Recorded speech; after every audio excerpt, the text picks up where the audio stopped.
J'ai aujourd'hui avec moi David Engels, un historien belge germanophone mais aussi francophone, qui est ancien titulaire de la chaire d'histoire romaine à l'Université libre de Bruxelles et qui est aujourd'hui à l'Institut Zachodni à Poznań en Pologne, c'est l'Institut occidental, et encore, je crois, à l'Université de Vendée. Oui, tout à fait. Ça fait depuis 2 ans que j'enseigne aussi à l'ICS en Vendée. Ouais, pas mal de différents pays que je tente de couvrir.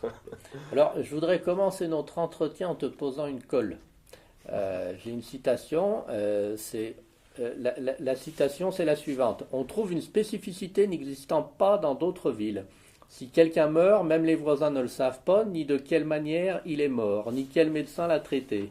La raison découle de la grandeur de la ville et du nombre de ses habitants, et de l'insatiabilité avec laquelle ils s'adonnent tous à gagner de l'argent, des postes et des honneurs. De qui est cette citation et de quelle ville parle cette personne? Oui, oui, je reconnais évidemment la citation que j'avais mis en avant de Galien qui parle de la situation des personnes âgées à Rome et qui montre évidemment toute l'actualité finalement de l'Antiquité romaine qui nous est proche non seulement d'un point de vue, disons, institutionnel, politique ou autre chose, mais aussi très culturel et social. J'ai encore une autre citation. Si la nature vous fait naître, elle vous prescrit aussi de procréer, et vos parents, en vous élevant, vous ont imposé l'obligation de faire grandir pour eux des petits-enfants si vous avez quelque sens de l'honneur. S'ajoute à cela le fait que vous avez eu la chance de disposer d'un long délai pour vous acquitter de cette charge, tout au long des années de votre vie, et que vous avez gaspillé sans porter le titre de mari ou de père.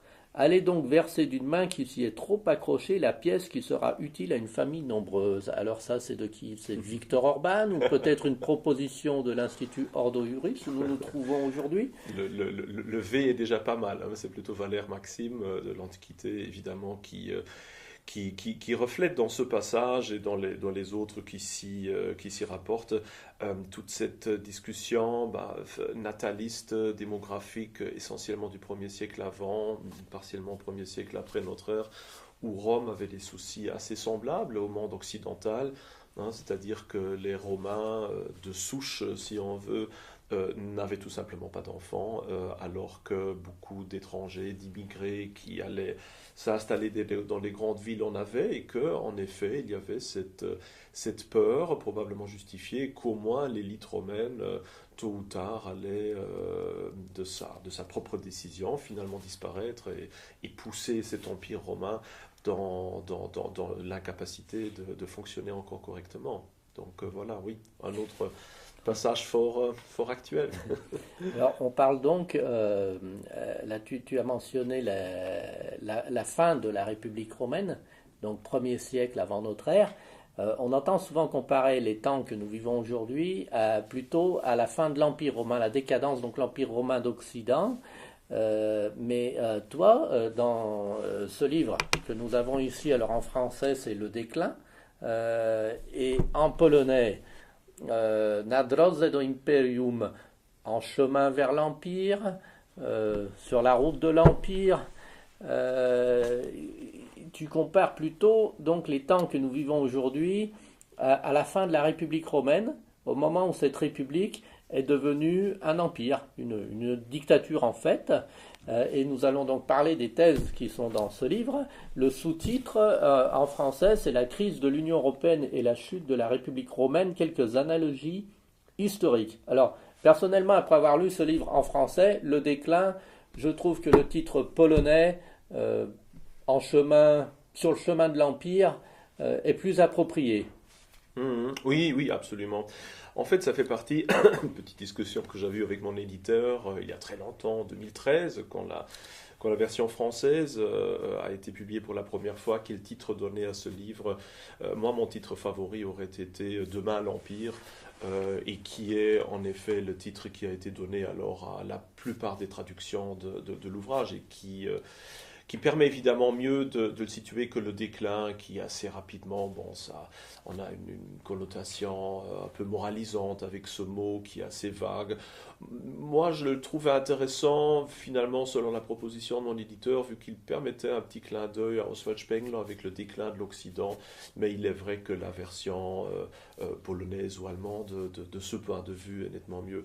Ce que tu disais justement en début de question, c'est-à-dire sur la différence avec la vision globale, de voir des parallèles plutôt avec la chute de l'Empire romain au 4e, 5e siècle au lieu de la fin de la République romaine, est très très juste. D'ailleurs, c'est une question qui arrive très souvent, hein, en général en TV, dans les journaux, etc. On parle de la chute de l'Empire romain comme l'analogie la plus, disons, la plus évidente. Mais il y a évidemment de très grandes différences, hein, entre les deux.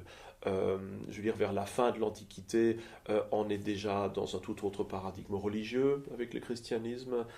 On n'est plus du tout dans une lutte sur le pluralisme politique républicain. Hein. Là, à la fin de l'Antiquité, le modèle monarchique impérial s'est déjà imposé depuis très longtemps. On est déjà dans un monde qui est très très très mondialisé, romanisé, où il n'y a plus du tout cette diversité de la fin de la République.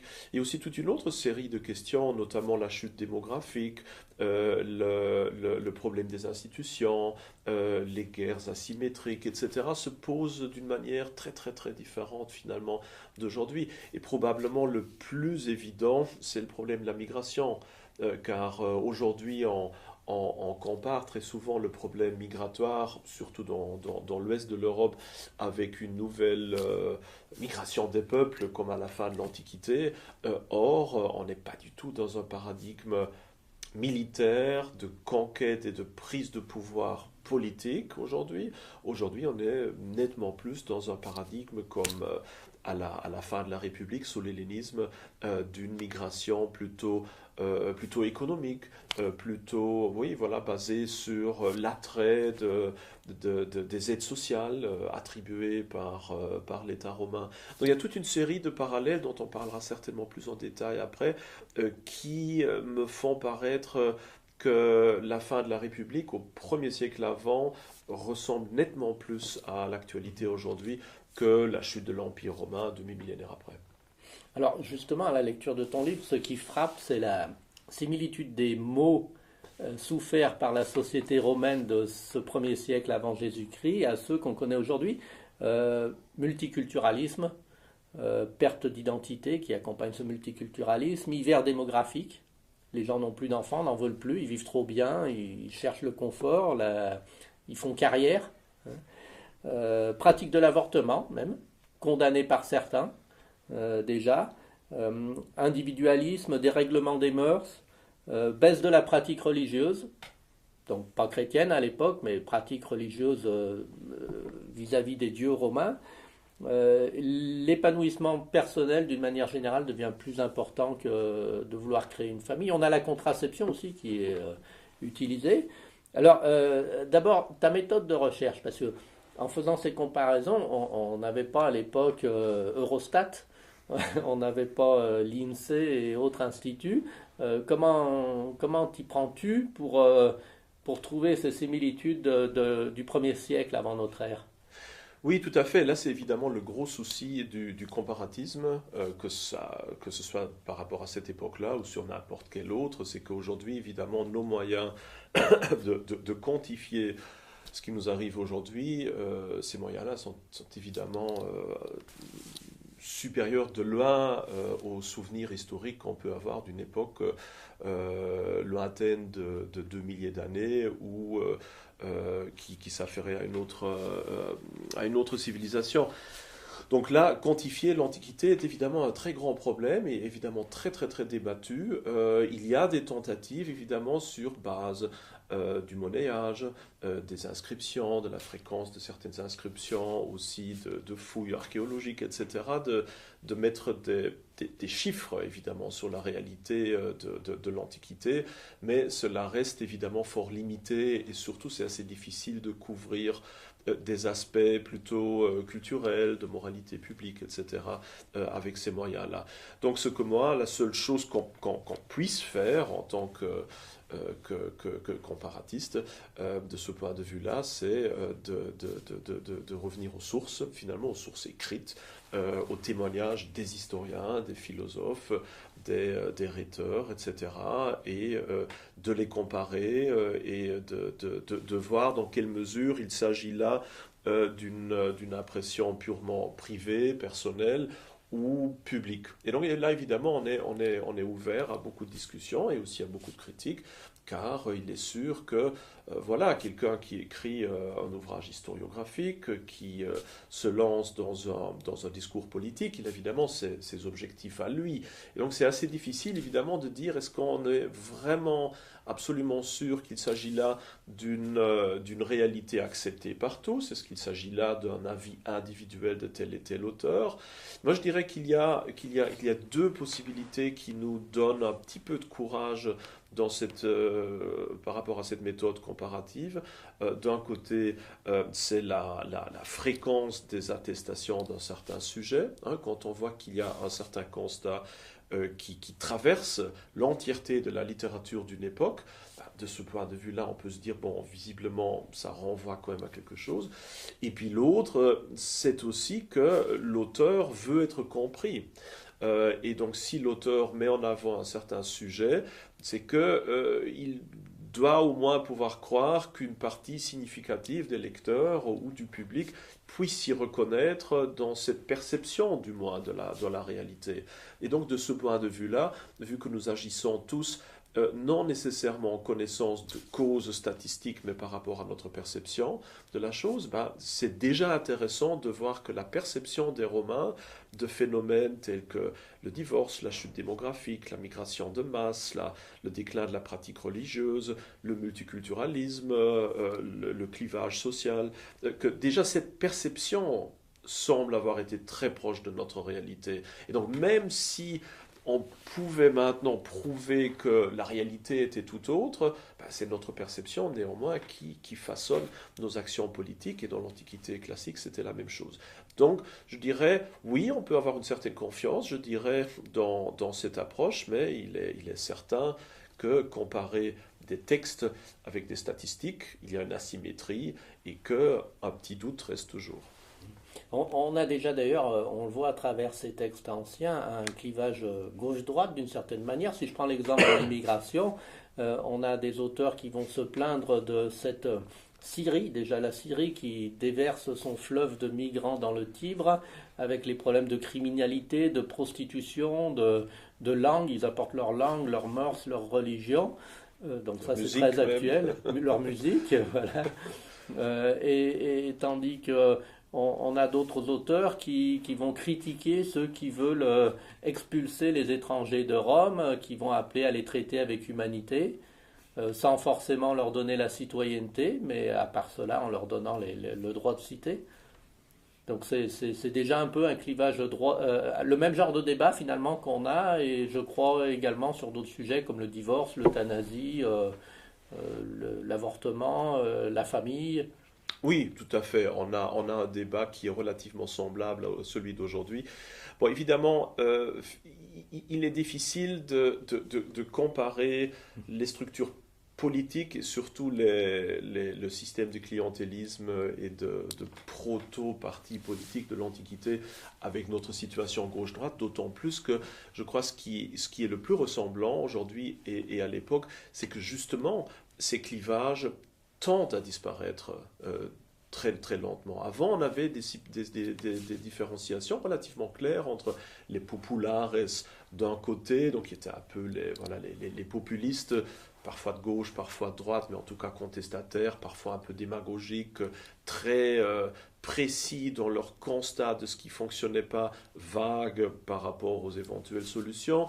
Et puis on avait évidemment les optimates, ce qui étaient plutôt les gens du système, quelque part, qui, par leur mainmise sur des structures institutionnelles, de clientélisme, des liens familiaux, etc., voulaient plutôt continuer finalement leur politique dans le schéma établi et avait évidemment des grandes difficultés à mettre en avant les réformes qui s'imposaient. Mais cette différence, vers la fin de la République, va de plus en plus disparaître. On verra bien que les grandes questions idéologiques vont disparaître par rapport à l'urgence politique, par rapport au fait que cette République est en train de s'écrouler, qu'elle est menacée de toutes parts par des guerres extérieures, par l'implosion intérieure, et in fine, c'est moins des solutions politiques, institutionnelles précises qui vont l'emporter que plutôt le charisme de l'homme politique, sa capacité à résoudre des problèmes, d'être crédible en tant que modèle humain et surtout d'avoir un certain pouvoir sur les forces de l'ordre. Et je crois qu'aujourd'hui, on voit de plus en plus que les anciennes frontières gauche-droite ne fonctionne plus tellement, qu'on a parfois des alliances qui pourraient paraître contre nature entre une soi-disant extrême gauche et une extrême droite, qui se ressemblent à certains points de vue, avec un centre qui de plus en plus s'allie dans des cordons sanitaires pour la protection contre le fascisme, ce genre de choses-là. On voit même là l'apparition de personnes très étranges telles que Emmanuel Macron, qu'on aurait difficile à situer très précisément sur l'échiquier politique, qui viennent un peu de nulle part, qui sont capables de mettre sur pied un parti politique qui aujourd'hui montre cette facette-là, demain montre une autre, qui peuvent aussi bien disparaître du jour au lendemain, de nouveau de l'échiquier politique. Donc on voit une personnalisation de plus en plus grande de la politique qui, à la fin, va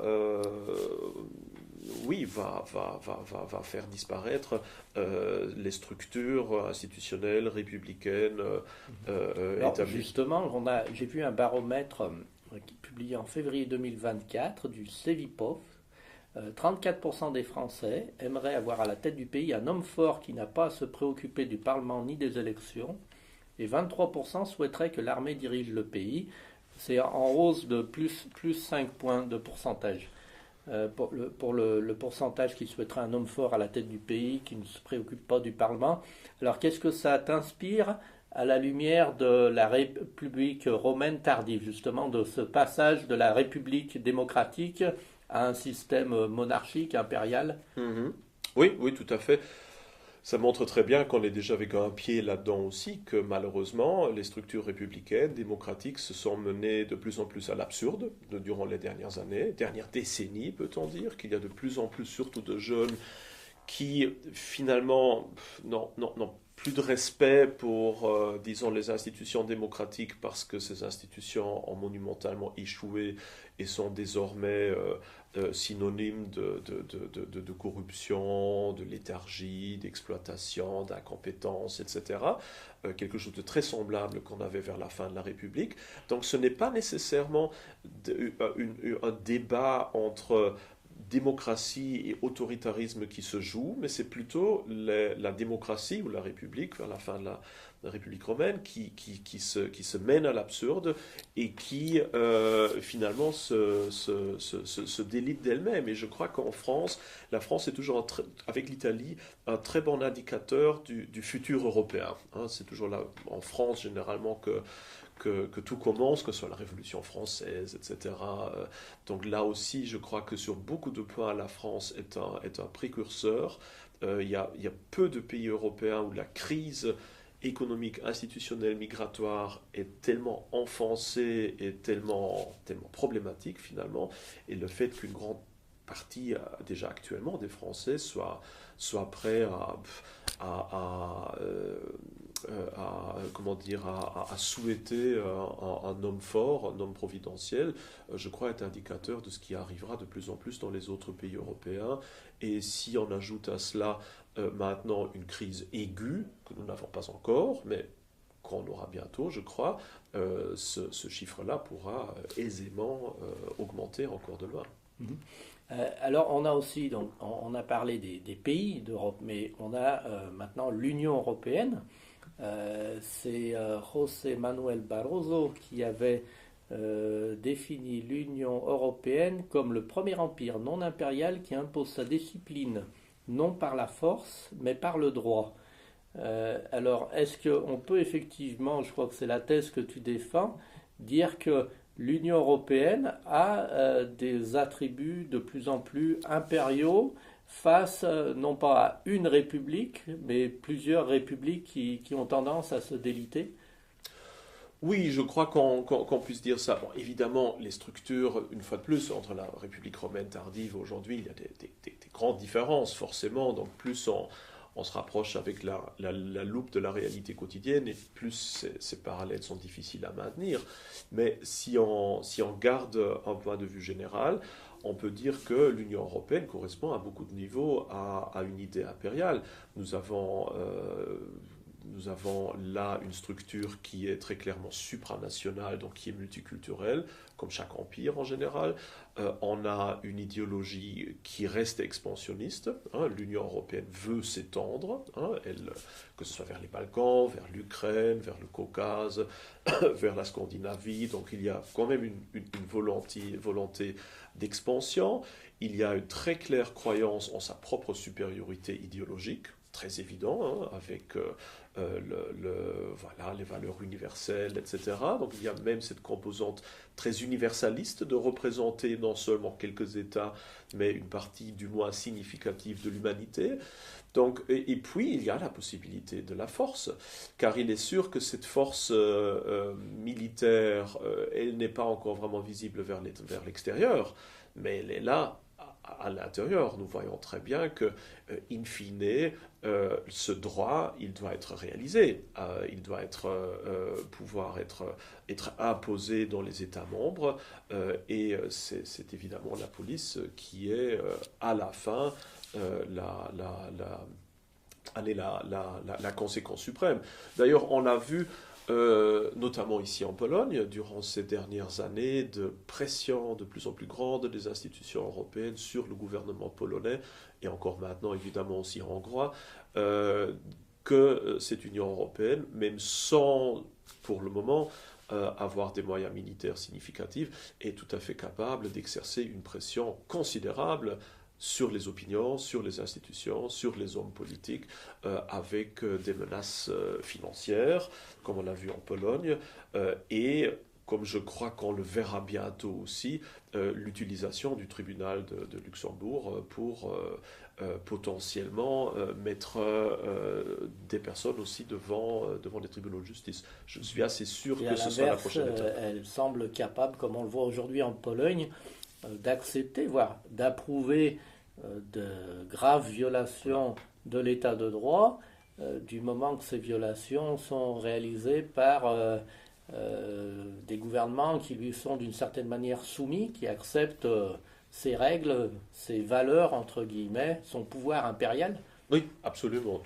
C'est tout à fait comme ça que je vois les choses aussi. Et on peut dire aussi, ce qui n'est pas forcément connu, que Rome, qui avait une forte expansion militaire, ne s'étendait pas toujours par la force. Comme dans l'Union européenne, c'était parfois certaines contrées qui demandaient à rejoindre l'Empire pour bénéficier de la Pax Romana. Oui, tout à fait. On a toujours cette vision basée sur les atlas historiques d'un empire qui s'étend de plus en plus. Et c'est sûr qu'il y a certaines étapes qui sont militaires, mais il y en a en effet beaucoup, comme notamment l'annexion de la Syrie, la réorganisation de l'Asie mineure, la Chypre, beaucoup d'autres régions, où finalement l'annexion à l'Empire romain euh, porte plutôt les traits d'une adhésion volontaire à un très grand espace à la fois politique, économique, fiscal, qui a des grands avantages pour les participants. D'un autre côté, ce qu'il ne faut pas oublier, c'est que la création de l'Union européenne ne s'est pas faite dans un vide identitaire, mais a nécessité la Deuxième Guerre mondiale comme prélude finalement. Donc l'échec de l'expansion militaire de l'Allemagne, la victoire militaire finalement des États-Unis, du moins dans la partie occidentale, et la volonté de donner donc un certain cadre politique à cette coopération entre ce qui restait de l'Allemagne, de la France, de l'Italie, les pays Benelux, pour à la fois en décupler le pouvoir économique aussi de résistance par rapport au bloc de l'Est, mais aussi pour être sûr que plus jamais un État européen puisse tenter de convaincre ou de conquérir militairement ses voisins. Donc d'un certain point de vue, l'Union européenne est le résultat de la Deuxième Guerre mondiale. Et puis, alors là, j'ai encore une citation prise dans ton livre. Cette fois, c'est pas pour poser une colle, c'est d'Aelius Aristide, 2e siècle après Jésus-Christ, sur la démocratie sous l'empire de Rome, sous l'emprise de Rome, comme aujourd'hui on a la démocratie un peu sous l'emprise de Bruxelles. Donc l'auteur nous dit, en démocratie, en tout cas, il n'est pas possible, une fois que le verdict a été rendu dans la cité, d'aller dans un autre endroit ni devant d'autres juges, et force est d'accepter la sentence. Dans l'Empire romain, au contraire, on n'est pas forcé de se satisfaire de l'arrêt si l'on a subi une condamnation imméritée, ni même de sa défaite si l'on a été débouté alors qu'on intentait des poursuites. Il reste un autre juge, un grand, à qui rien n'échappe jamais en fait de justice. Finalement, il pourrait parler ici de la Cour de justice de l'Union européenne ou bien de la Cour européenne des droits de l'homme. C'est intéressant de voir comme, en effet, actuellement se préparent certaines structures impériales. Mais, comment dire, il y a une différence fondamentale. C'est que, évidemment, sous la République romaine tardive, on est dans un système dysfonctionnel, corrompu, qui a uniquement des échéances à court terme, qui essaie de survivre tant bien que mal, mais qui mène cette République à l'absurde.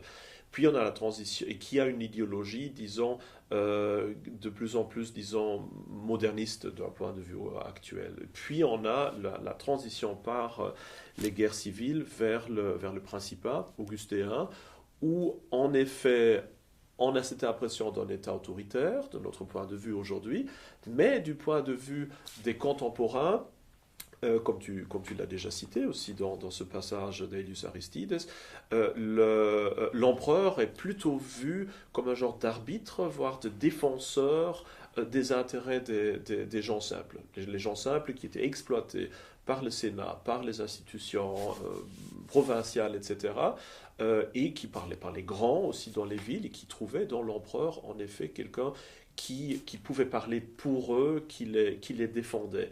Et donc souvent, une certaine critique qu'on peut lire dans l'Antiquité contre l'Empire, notamment chez Denis d'Halicarnasse, c'est de reprocher à Auguste d'avoir changé un régime qui était un régime oligarchique en un régime démocratique. C'est-à-dire l'empereur est vu comme le garant de la démocratie, dans le sens que c'est en lui que le démos a quelque part son défenseur contre les oligos, c'est-à-dire contre l'oligarchie. Et tout cela s'accompagne évidemment aussi d'une transition idéologique importante, et ça c'est évidemment ce qui nous attend dans le futur. C'est-à-dire une transition d'une idéologie qui est plutôt, disons, hellénistique, un peu plus moderniste, qui est, voilà, qu'on trouve incorporé des personnages comme Marc-Antoine, par exemple, ou d'autres, par un Auguste qui est donc radicalement conservateur, qui dit vouloir restituer la République telle qu'elle était lors de sa fondation, qui va même jusqu'à la fondation de Rome en disant, voilà, je suis le nouvel aîné, le nouveau Romulus, etc. Donc on a là une volonté vraiment de restauration, presque d'archéofuturisme, si on veut, de retour aux sources. Et ça, c'est évidemment quelque chose qu'on voit déjà un petit peu dans l'inconscient culturel européen actuel, la fascination pour les origines, le rejet graduel de la modernité, le vide identitaire qu'on voit chez beaucoup de jeunes.